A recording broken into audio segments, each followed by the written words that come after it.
अस्य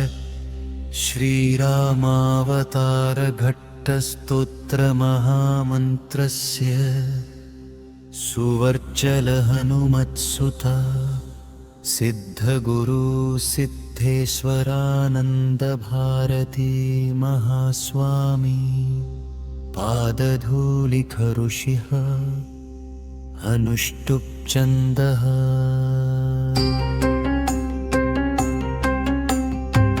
श्रीरामचन्द्रो देवता श्रीरामप्रीत्यर्थे जपे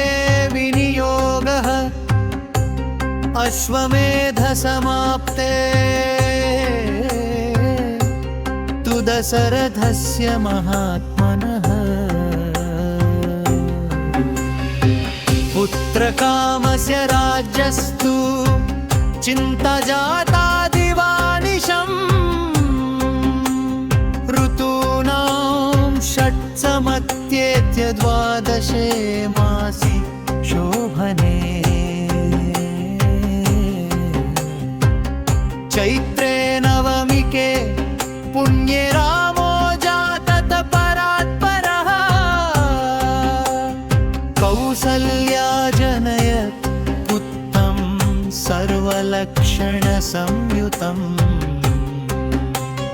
विष्णोरंशसमुद्भूतं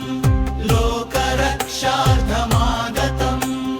कैकेय्यां भरतो जातत सत्यधर्मपरायणः सुमित्रायां तु सौमित्री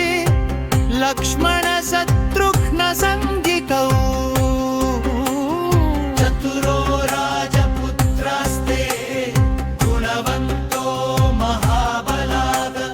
देवदुन्दुभिर्घोषैर्दिवि पुष्पवृष्टिरभूत् अयोध्या नन्दिता सर्वा नृत्यगीतसमन्विता ददौ दशरथो दानं ब्राह्मणेभ्यो विशेषतः एकादशे हव्निसम्प्राप्ते नामकर्म चकारसः रामो भरत इत्युक्त्वा लक्ष्मणशत्रुघ्नसंज्ञकौ ववृद्धुस्ते महातेजा वेदविद्यापरायणः धनुर्वेदे च निष्णाता लोकहितरता सदा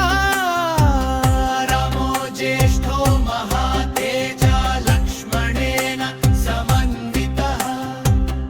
भरतस्य प्रियः शत्रुघ्नो बभूव सुखदायकः